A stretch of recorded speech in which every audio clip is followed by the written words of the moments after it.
Beliau mendoakan Tun Mahathir agar dikurniakan umur yang panjang bagi membolehkan dia terus hidup untuk melihat kemusnahan dan kerosakan yang dilakukannya terhadap Malaysia.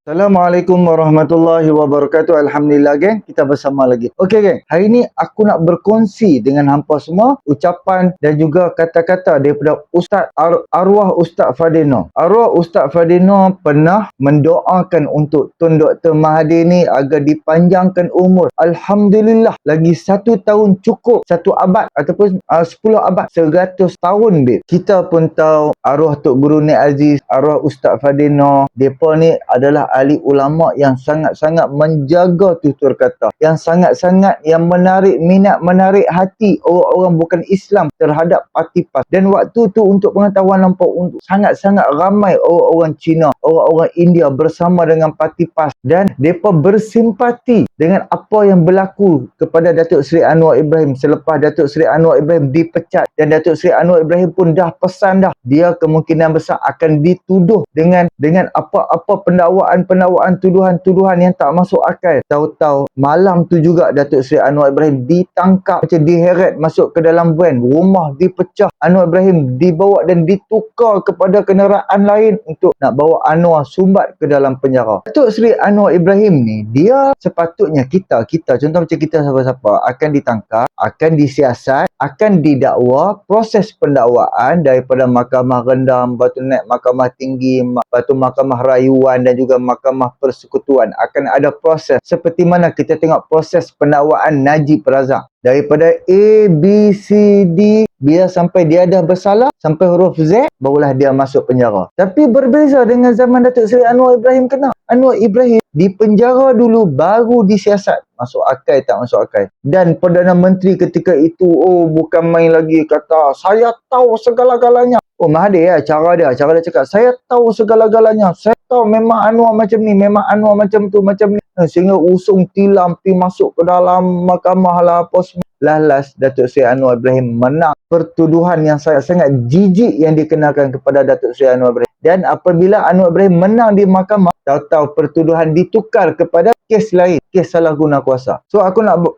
bawa dengan hampa sama-sama, dan aku nak berkongsi dengan hampa sama-sama. Jom kita dengar Ustaz Fadeno, pesanan ucapan Ustaz Fadeno berkaitan Datuk Seri Anwar Ibrahim dan berkaitan Tun Dr. Mahathir. Dan dia pernah mendoakan agar Tun Dr. Mahathir panjang umur. Dan Alhamdulillah, memang dia panjang umur. Satu-satunya pemimpin, bekas pemimpin dalam negara. Aku nak kata negarawan, aku dah tak nampak macam dia ni seorang negarawan lah. Jadi kita boleh kata bekas Perdana Menteri dah lah. Sebab kekayaan dia bolot untuk anak-anak dia. Dan dia sekarang dia dah kena siasat apa semua. Dia duduk menggelabah pasal sepatutnya bila anak dia yang kena siasat, anak dia lah yang buat sidang media, yang perlu menjawab. Tapi bapa yang tukang jawab untuk anak dia. Masuk akal tak masuk akal. Tapi tak apa, jom kita dengar apa yang diperkatakan oleh sahabat ni soal, dan dia bawa juga ucapan Ustaz Fadeno. Jom sama-sama kita dengar. Kira-kira 22 tahun yang lalu, tepatnya pada tahun 2000, Presiden PAS ketika itu yang juga merupakan ketua pembangkang almarhum Datuk Haji Fazil Noh, melalui doanya yang masyhur seantero Malaysia, beliau mendoakan Tun Mahathir agar dikurniakan umur yang panjang bagi membolehkan dia terus hidup untuk melihat kemusnahan dan kerosakan yang dilakukannya terhadap Malaysia. Ketika zaman Ustaz Fazil Noh dan Tuan Guru Nik Abdul Aziz, aura PAS sangatlah berbeza dengan kepimpinan selepas ketiadaan dua orang tokoh yang sangat dihormati ini. Kedua-duanya juga diketahui sangat rapat dengan pimpinan PKR, iaitu saudara Anwar Ibrahim. Dr. Wan Azizah dan keluarga Anwar dapat bersabar dan menghadapi keadaan suasana itu dengan penuh kesabaran. Saya percaya ini semua adalah pertolongan Allah Azza wa Jalla. Mengaibkan yang mereka tidak dapat pertahankan. Dr. Mahathir mengatakan dia mempunyai bukti kukuh sebab penyingkiran yang dilakukan ke atas Anwar, dan dia telah mencanangkan tuduhan-tuduhan itu ke seluruh dunia, mengaibkan Anwar dan keluarga.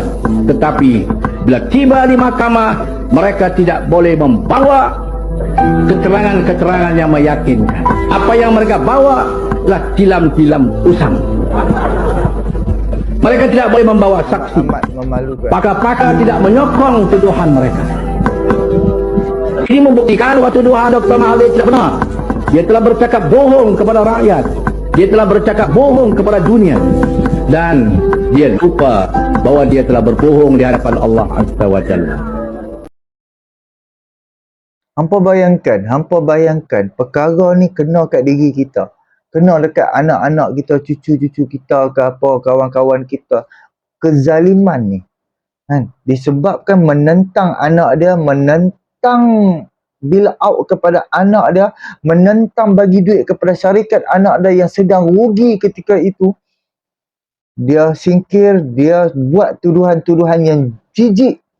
Sedih lagi. Kalau hampa tengok kan daripada awal ataupun contoh macam aku ni muda lagi, tapi apabila aku ambil tahu pasal politik Malaysia, aku ambil tahu daripada Datuk Seri Anwar Ibrahim dipecat, dan aku layan ke semua video-video perjalanan sepanjang Datuk Seri Anwar Ibrahim daripada sebelum masuk penjara dan selepas masuk penjara dan terus lawan dan masuk penjara kali kedua, kan, kezaliman demi kezaliman yang dilalui oleh anak-anak dia, isteri dia, keluarga dia. Dia malu, diaibkan, dimalukan sesungguh-sungguhnya. Tak boleh bayang, Habib. Cannot brain.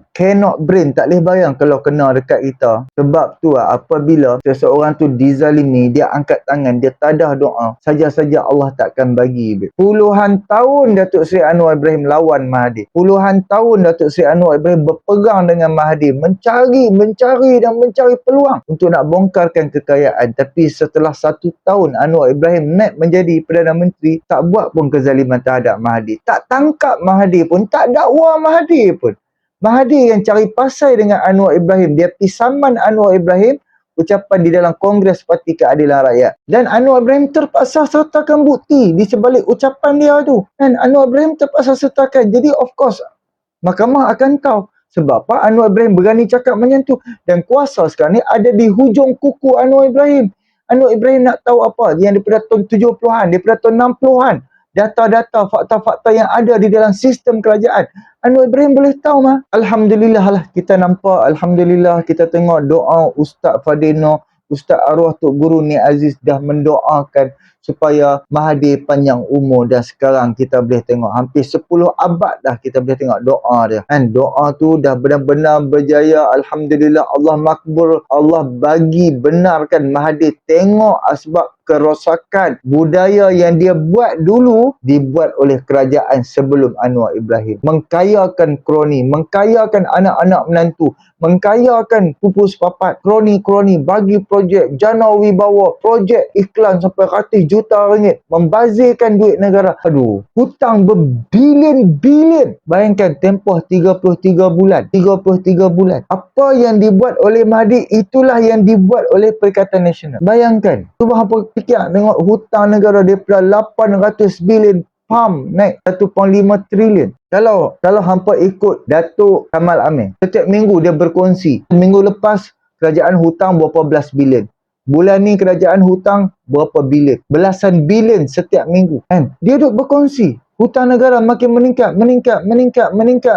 Tinggallah Anwar Ibrahim ambil je kerajaan 1.5 trilion. Babe, hutang kena bayar, babe. 1.5 trilion, babe. Bayar bunga puluhan bilion, 20 ke 30 bilion setahun. Bayar bunga saja. Belum bayar benda lain lagi. Cuba hampa fikir logik tengok. Budaya itulah, perkara itu, perbuatan yang dibuat daripada zaman Mahathir dikekalkan sehingga zaman orang-orang yang gila kuasa, kemaruk kuasa, orang yang pernah sakau, yang pernah makan duit haram, yang pernah makan rasuah, dikekalkan kekal hinggalah zaman sekarang. Dan Anwar Ibrahim setiap hari berucap, memberi ucapan menentang rasuah, menentang perasuah, menghapuskan pencuri-pencuri, ambil balik hak-hak rakyat, hak-hak negara, kekayaan yang dah dirompak, yang dah disakau oleh segelintir manusia. Dan kita boleh tengok sekarang bila SPRM dah panggil Mirzan Mahathir, anak kepada Tun Dr. Mahathir, untuk anak dia declare aset. Mahathir dah mula menggelabah, Mahathir dah mula menggelupak, Mahathir dah mula serabut, sakit kepala, sakit jiwa, sakit segala-galanya. Sebab apa? Dia terpaksa, babe. Kalau benda dikantoi, babe, habis, babe, keluarga dia. Habis miskin papa kedana lah keluarga dia. Aset semua akan disita. Sebab anak-anak dah bayangkan, anak bekas Perdana Menteri boleh ada satu stesen petrol. Anak bekas Perdana Menteri boleh ada satu syarikat oil and gas. Ada satu pelantar minyak yang anak dia punya. Gila kan? Pasal apa anak Pak Lah tak macam tu? Pasal apa anak Najib tak macam tu? Walaupun kita tahu anak Najib pun ada juga puluhan juta apa kita duk dengar kes dengan projek filem apa semua ni. Tapi anak Mahathir lagi hebat kan? Lagi kaya kan? Gila tak gila? Cuba hampa fikir lah.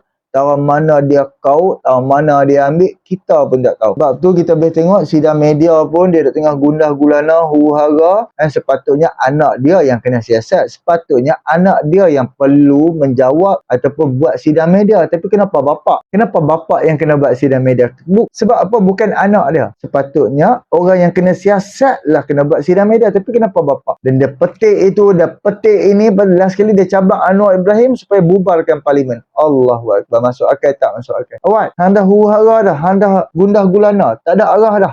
Wahai Mahathir, hang dah tak ada arah dah kan? Jadi inilah sedikit perkongsianku. InsyaAllah. Kita jumpa untuk video yang akan datang. InsyaAllah boleh tolong subscribe, like, komen dan share. Kita tunggu apa yang akan berlaku dalam masa mungkin bulan depan. Anak Mahathir terpaksa serahkan, buktikan ataupun bagi dokumen kekayaan anak dia. InsyaAllah, jumpa lagi. Assalamualaikum.